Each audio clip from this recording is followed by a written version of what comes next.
ஆசீர்வதிக்கப்பட்ட இந்த நாளுக்காக துதிக்கிறோம். அடியானை இந்த கருத்தில் ஒப்புக் கொடுக்கிறேன். அடியானை மறைத்து உங்களுடைய பிள்ளைகளோடு உங்களுடைய பரிசுத்த ஆவியானை இடைப்படியாக ஜெபிக்கிறேன். எல்லா மகிமையும் உங்களுக்கு செலுத்தி இயேசு கிறிஸ்துவின் ஜெபத்தை எடுக்கிற நல்ல பிதாவே, ஆமென். ஆண்டுடைய நாமம் மகிமைப்படுவதாக. பிதா, குமாரன், பரிசுத்த நாமியானவருடைய நாமம் மகிமைப்படும்படியாக சோதரிக்கிறேன். இந்த நாளிலே இந்த அருமையான சந்தர்ப்பத்தை கொடுத்த அருமையான ஆயர்களுக்காக, கமிட்டியாளர்கள ஒவ்வொருவருக்காக, திருச்சபை மக்களுக்கு நான் நன்றி செலுத்துகிறேன். அருமையானவர்களே, இந்த ஞாயிறு விசேஷித்த ஒரு ஞாயிறு, சாம்பல் புதனுக்கு முன்பாக வரக்கூடிய ஒரு ஞாயிறு, அதாவது தவக்காலத்தின் நுழைவு வாயில் என்று சொல்லப்படுகிறது. இந்த கின்குவா கெசிமா ஞாயிறு ஈஸ்டருக்கு முன்பாக வரும் 50வது நாள் என்று பொருள்படும். இதற்கு முன்பு 2 ஞாயிற்றுக்கிழமைகளை நாம் அனுசரித்தோம். முதலாவது ஞாயிறு செப்துவா கெசிமா, அதாவது 70வது நாள். இது பாபிலோனிய சிறையிருப்பை குறிக்கும். இஸ்ரேல் மக்கள் பாபிலோனியர்களால் சிறைபிடிக்கப்பட்ட அந்த காரியங்களை குறிக்கக்கூடியதான இலக்கமாக இது காணப்படுகிறது. நாம் வாழும் இந்த உலகத்திலே கூட நாம் பாவத்திற்கு அடிமைப்பட்ட மக்களோடு இருக்கிறோம். சில வேளைகளில் நாம் பாவத்திற்கு உட்படக்கூடிய சூழ்நிலைகளிலே நாம் வாழ்கிறோம். இதிலிருந்து சுத்திகரித்துக் கொள்வதற்காக, இதிலிருந்து நம்மை ஆன்மீகமாக நம்மை பாதுகாத்துக் கொள்வதற்காக இந்த நாட்களை விசேஷித்த நாட்களாக பார்க்கப்படுகிறது. மாதத்தின் 2வது ஞாயிறு நாம் அனுசரித்தோம். செக்கசிமா, அதாவது 60வது நாள். இது இறை வார்த்தையை நடுதல் என்று பொருள்படும், நம்மை பண்படுத்துதல் என்று பொருள்படும். இன்று இந்த 50வது நாள் தேவ அன்பினாலே நம் இதயம் நிறைந்து சிலுவை பாதைக்கு நம்மை தயார் செய்யக்கூடிய ஒரு விசேஷித்த ஞாயிறாக இது காணப்படுகிறது. செப்துவா கெசிமாவிலே தேவன் நம்மை அழைக்கிறார் என்று சொல்லப்படுகிறது. செக்கசிமாவிலே தேவன் நம்மை திருத்துகிறார், நம்மை பண்படுத்துகிறார் என்று சொல்லப்படுகிறது. கின்குசிமா என்கிற இந்த ஞாயிற்றுக்கிழமையிலே தேவன் நமது இயேசுவின் அன்பினாலே நிரப்புகிறார் என்று சொல்லப்படுகிறது. இது உயிர்த்தெழுதல் ஞாயிற்கு முன்பாக வருகிற 7வது ஞாயிறு என்று பொருள்படும். இந்த நாட்கள் அன்புகள் பற்றிய போதனைகள் பொதுவாக திருச்சபைகளில் பிரசங்கிக்கப்பட வலியுறுத்தப்படுகிறது. அருமையானவர்களே, இதனுடைய வரலாற்று பின்னணி நீங்கள் அறிந்து கொள்ள வேண்டும். நாம் ஏதோ ஒரு பாரம்பரியத்தினுடைய சபை என்று அல்ல. சில பாரம்பரியங்கள் மிக மிக முக்கியமானவை, அதை நாம் மறந்து போகக்கூடாது. இந்த பாரம்பரியம் 6ஆம் நூற்றாண்டிலே, கிபி 6ஆம் நூற்றாண்டிலே போப் கிரேகரியா என்கிற ஒரு போப்பினாலே இது முறைப்படுத்தப்பட்டது. அந்த நாட்களில் எந்த நாட்கள் என்று தெரியாது, அவர்கள் யாரும் உபவாசம் இருக்க மாட்டார்கள். ஆனால் அந்த நாட்களில் அந்த போப்பானவர் என்ன பண்ணினார்? அதை முறைப்படுத்தக்கூடிய ஒரு காரியத்தை அவர் செய்தார். இது தயாரிப்பு காலம் என்று சொல்லப்படுகிறது, பிரிப்பரேஷன் டைம் என்று சொல்லப்படுகிறது. அருமையானவர்களே, நம்முடைய இருதயம், நம்முடைய உடல், நம்முடைய மனதை இந்த நாட்களை நாம் சரியாக, அதாவது இந்த 40 நாட்கள் தவக்காலத்தை தொடங்குவதற்கு முன்பாக மனதளவிலே நம்மை நாம் தயார் செய்யக்கூடிய ஒரு நாட்களாக இந்த ஞாயிற்றுக்கிழமையே இருக்கிறது. அருமையானவர்களே, இந்த நாட்களே அதிகமாக அந்த நாட்களிலே அல்லேலூயா க்ளோரி என்று சொல்லக்கூடிய வார்த்தைகளை இந்த வாரங்களிலே, இந்த 40 நாட்களிலே அவர்கள் பயன்படுத்த மாட்டார்கள். அது நிறுத்தப்படும்.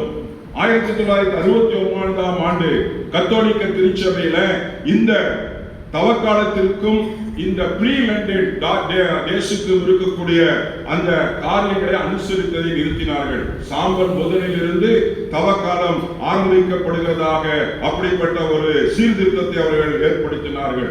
ஆனாலும் இன்றும் சில திருச்சபைகளிலே, அதாவது லேட்டின் திருச்சபை என்று சொல்லக்கூடிய லத்தீன் மொழியில் இருக்கக்கூடிய திருச்சபைகளிலே, சில ஆங்கிலிக்கன் திருச்சபைகளிலே இன்றைக்கும் இந்த பண்பாடு தொடர்ந்து வருகிறது. அருமையானவர்களே, இந்த 3 ஞாயிறுகளும் நமக்கு படிக்கட்டுகள் போன்றவை. இதை புரிந்து நாம் கர்த்தருக்கென்று நாட்களை விசேஷமாக பயன்படுத்திக் கொள்ள வேண்டும். நாம் இந்த நாட்களை ஆண்டவரோடு நெருக்கமாக, நாம் உபவாசத்தோடு, தேவனுடைய வார்த்தையோடு நம்மை பொருத்திக் கொண்டு, நாம் தேவனுடைய அந்த ஒப்பு கொடுத்தலோடு நாம் ஆண்டவரிடத்திலே நாம் சீர்படுத்திக் கொள்வதற்கு இது ஒரு நல்ல தருணமாக இந்த நாட்களை நாம் பயன்படுத்திக் கொள்ள திருச்சபை நம்மை அழைக்கிறது. அருமையானவர்களே, இந்த நாளிலே திருச்சபையினுடைய மைய கருத்து அனைவரையும் விடுவிக்கும் கிறிஸ்து என்று சொல்லப்படுகிறது. இறைவனுடைய அன்பு அனைவரையும் விடுவிக்கிறது. Christ redeems all. Divine love embrace everyone என்று சொல்லப்பட்டிருக்கிறது. அன்பு அருமையானவர்களே, இறை அன்பு என்பது இறை அன்பு இல்லாத எந்த உபவாசமும் கிரியையும் தேவனுக்கு முன்பாக அது உகந்ததல்ல, அது பலன் தராது என்று வேதம் சொல்லுகிறது. நாம் படித்த இன்றைக்கு கொரிந்தியர் வசனத்தில் கூட நாம் பார்த்தோம். அருமையானவர்களே, உலகத்தின் அன்பு வித்தியாசமானது. தன்னுடைய பிள்ளைகளிடத்தில் தாய் காணக்கூடிய அன்பு மிக வெளியேறப்பட்டது. அதைவிட இந்த அன்பு வெளியேறப்பட்டது. கணவன் மனைவிகளில் இருக்கக்கூடிய அன்பு வெளியேறப்பட்டது. பெற்றோர்கள் பிள்ளையிடத்தில் காண்பிக்கக்கூடிய அன்பு, நண்பா நம்பி என்று சொல்லக்கூடிய கிரஷ் லவ் என்று சொல்கிறார்கள் இன்றைக்கு அல்லவா, அந்த கிரஷ் லவ்வை விட இந்த அன்பு வெளியேறப்பட்டது. இறை அன்பு என்பது மீட்பின் அன்பு, அது விடுவிக்கும் அன்பு, அது விடுதலையின் அன்பு என்று சொல்லப்படுகிறது. அந்த அன்பு இரக்கத்தின் அன்பாக, எல்லையற்ற அன்பாக, எல்லை கடந்த அன்பாக, தகுதியற்றவர்களை நேசிக்கும் அன்பாக, தேடி வரும் அன்பாக, தன் இன்னுயிரை கொடுத்து நேசிக்கும் உடன்படிக்கையின் அன்பு, கவனன்ட் லவ் என்று சொல்லப்பட்டிருக்கிறது, சாக்ரிஃபைஷல் லவ் என்று சொல்லப்பட்டிருக்கிறது.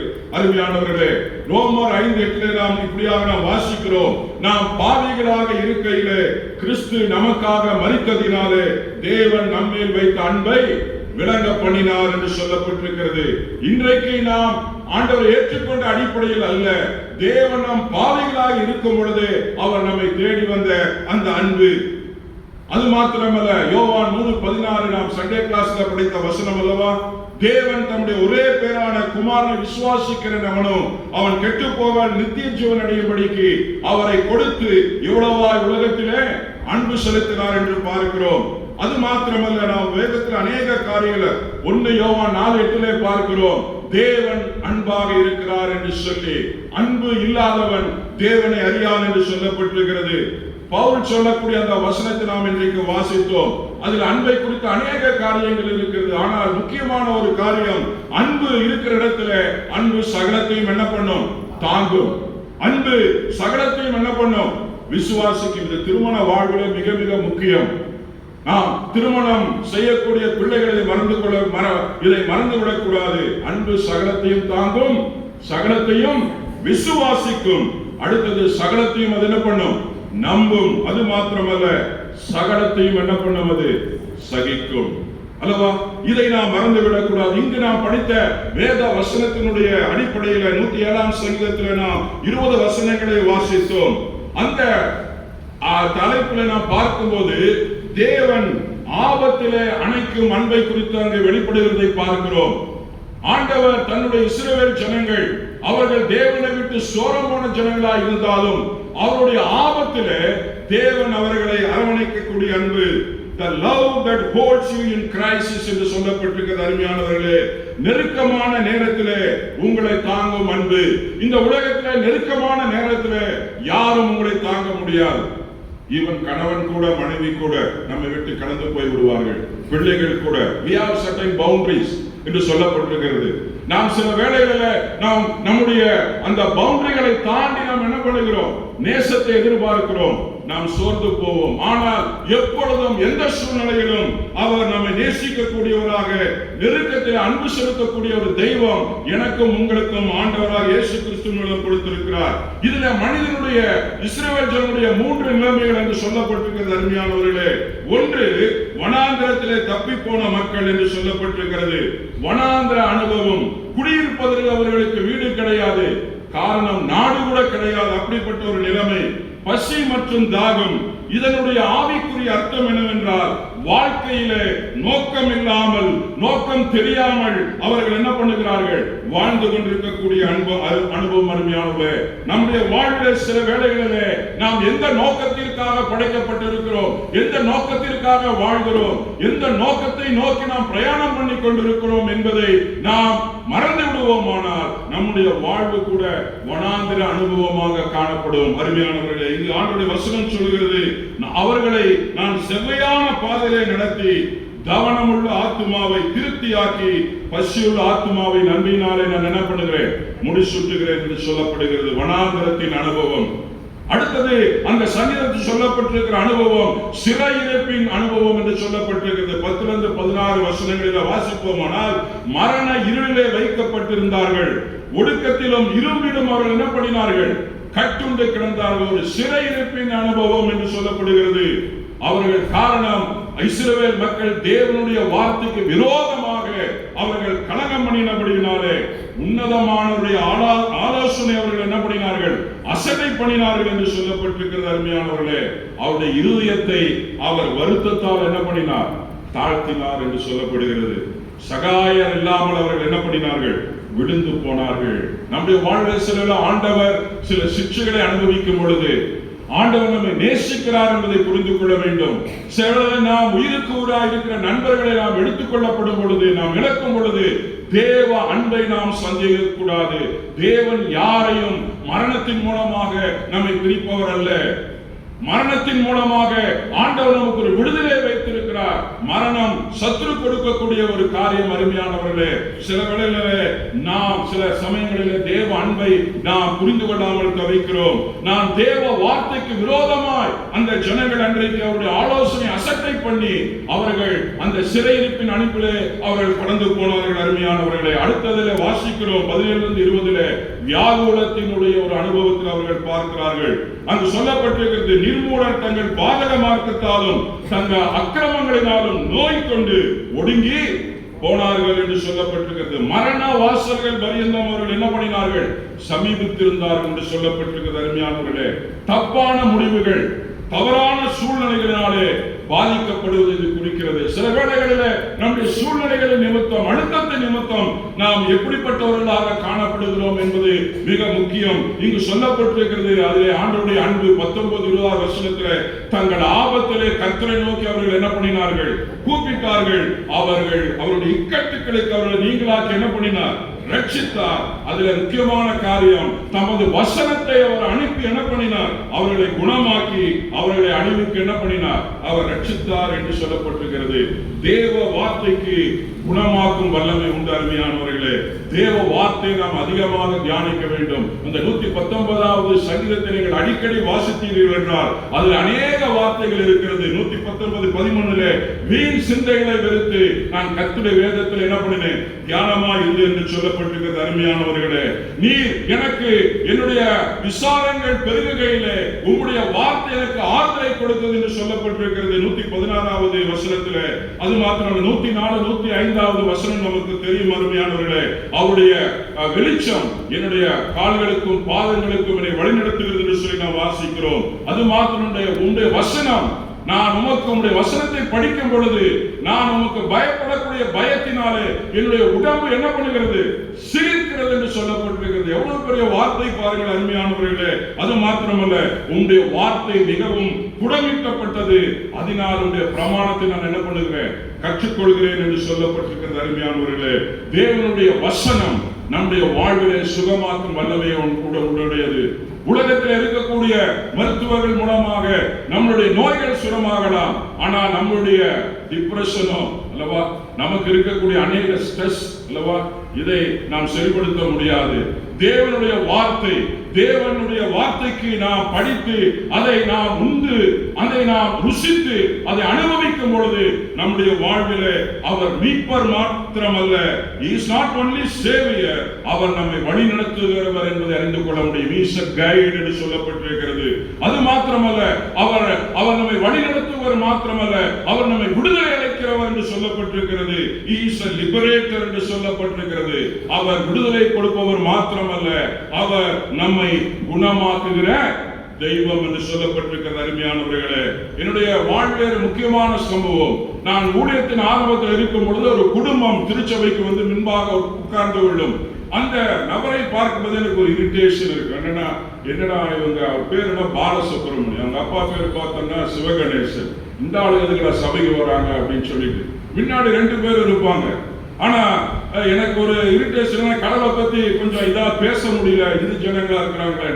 ஆனா ரெகுலரா வருவாங்க, காணிக்க அதிகமா கொடுக்குற ஆளு இந்த ஆளு தான். ஆனா எதுவுமே தெரியாது அவங்களுக்கு. வந்து காணிக்க டப்பால பார்த்தோம்னா அப்பனா சில்லற காணிக்கு, சவுண்ட் காணிக்குன்னு சொல்லுவாங்க 25-30 வருஷத்துக்கு முன்னாடி.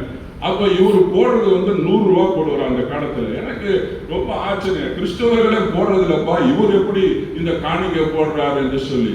அப்போ ஒரு நாள் திடீர்னு வந்து அவர் இடத்துல கேட்டார், இப்படியாவது கேட்டார், நான் பிரதர் நான் ஞானஸ்தானம் எடுக்கணும்னு. நான் சொன்னேன், உங்களுக்கு நான் சுவிசேஷம் சொல்லல, யார் மூலம் வந்தீங்கன்னு தெரியும். சபைக்கு வரவங்களை போகக்கூடாதுன்னு சொல்ல முடியாது.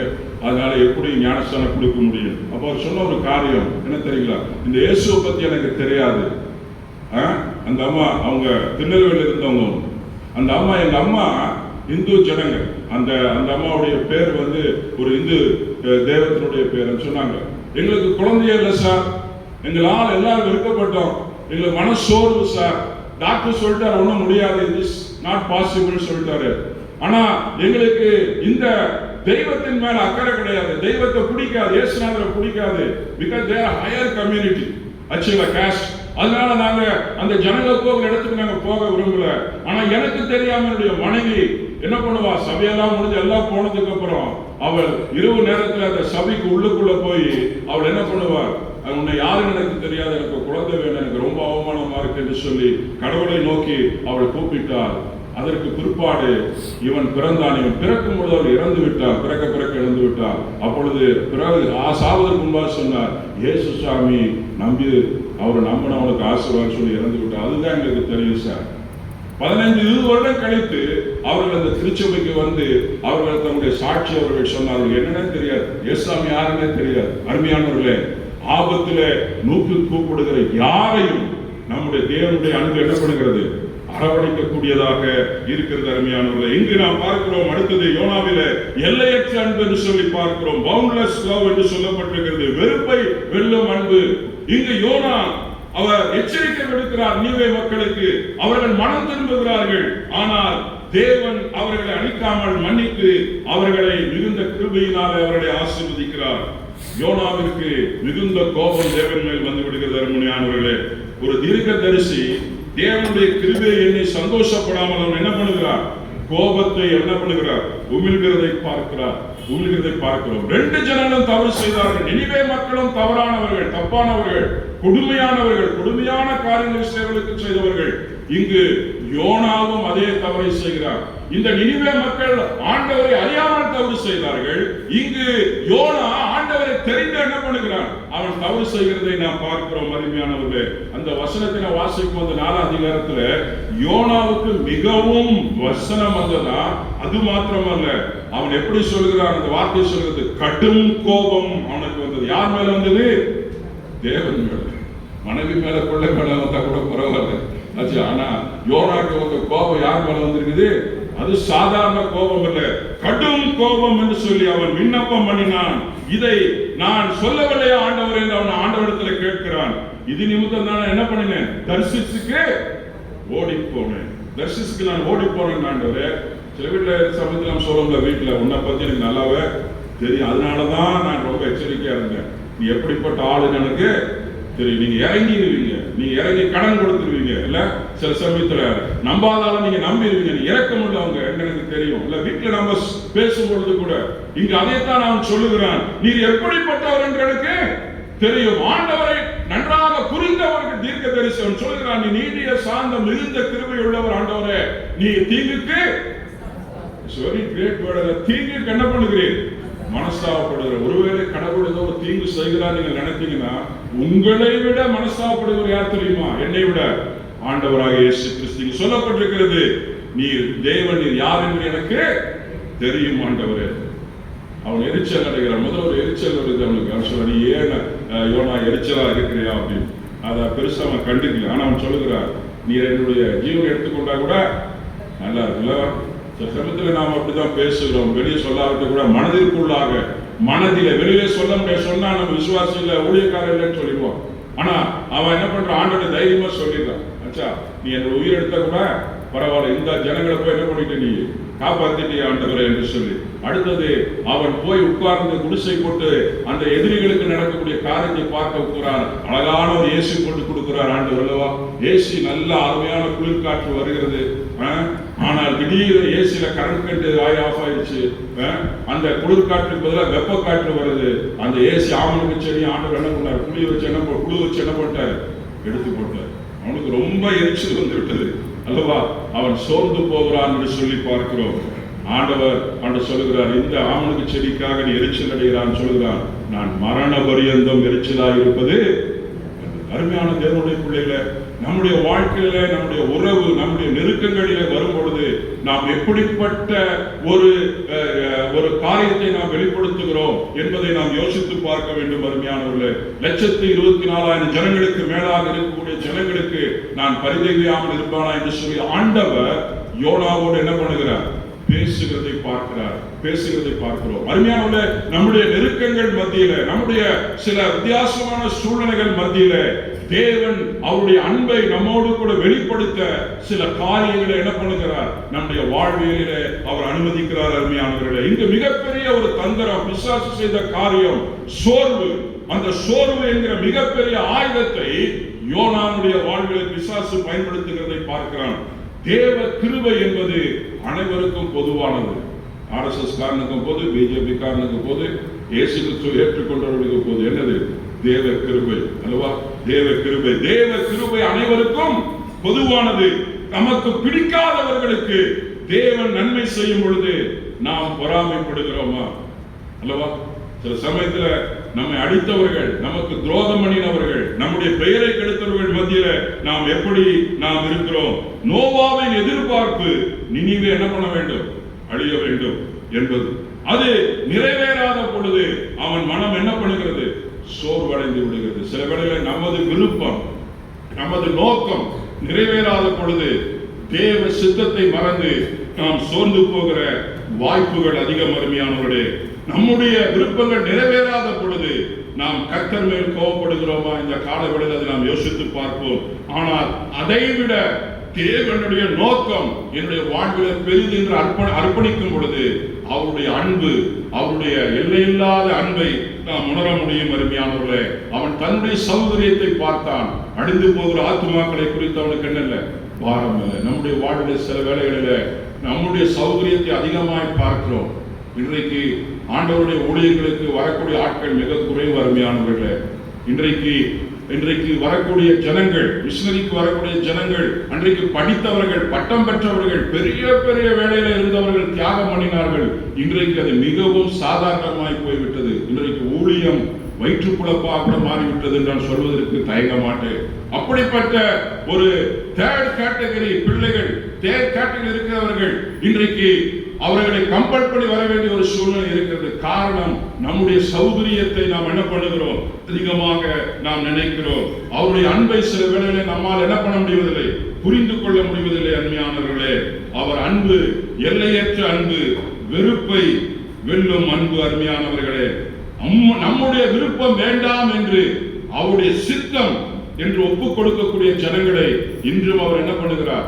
தேடிக்கொண்டிருக்கிறார். காரணம், அவருடைய அன்பு எல்லையற்றது. அந்த அன்பை நாம் புரிந்து கொண்டு இந்த நாட்டில் ஆண்டவருக்கு நாம் ஒப்புக் கொடுக்க தேவன் அழைக்கிறார். அடுத்தது நாம் வாசித்தோம், பாவிகளை தேடி வரும் அருமையானவர்களே, உடன்படிக்கையின் அன்பு. இங்கு நாம் பார்க்கிறோம், லேவியை குறித்து பார்க்கிறோம் அல்லவா?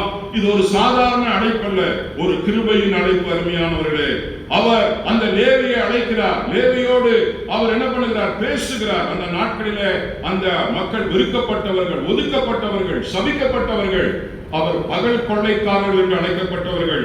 அது மாத்திரமல்ல, அவர்கள் தீட்டுப்பட்டவர்கள் என்று சொல்லப்படக்கூடியவர்கள். அந்த மக்கள் மத்தியில இருக்கக்கூடிய அந்த லேவியை அவர் அழைக்கிறார். அழைத்து அவனோடு என்ன பண்ணுகிறார்?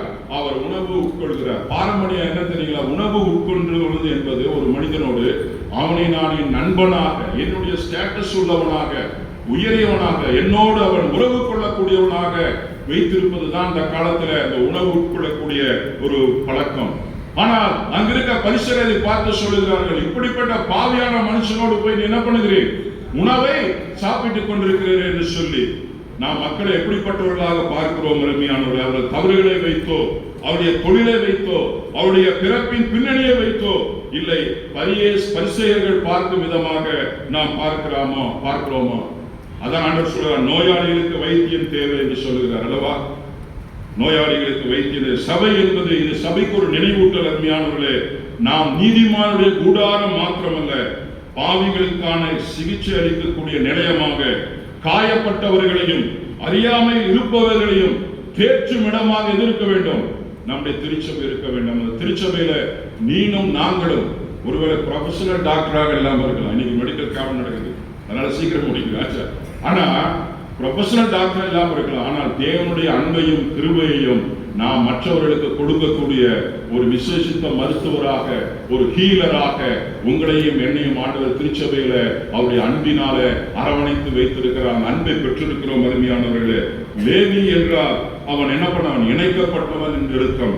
மத்தேயு என்று சொல்லக்கூடிய தேவனுடைய வரம். அவன் ஒரு மனிதன் தேவனோடு இணைக்கப்படும் பொழுது, நிராகரிக்கப்பட்டவன் தேவனோடு இணைக்கப்படும் பொழுது, அவன் தேவனுக்காக அந்த மத்தேயு ஆகிய பெரிய காரியங்களை அவன் என்ன பண்ணுகிறான்? செய்கிறான். அவன் ஒரு பெரிய ஒரு சுவிசேஷத்தை அவன் எழுதியிருக்கிறான் அல்லவா? என்னுடைய வாழ்வில கூட நான் சொல்ல முடியும், தேவனுடைய அன்பு அல்லவா? நான் தேவனுக்கு துரோகியா இருந்தேன், தேவனுக்கு விரோதமா இருந்தேன், ஆண்டவரை அறியாத மக்களை துன்புறுத்துகிறவனா இருந்தேன் அல்லவா? RSS இயக்கத்திலே முக்கியவனா இருந்தேன். ஒரு நாளே என்னை ஆண்டவர் தேடி வந்து என்னை என்ன பண்ணினார்?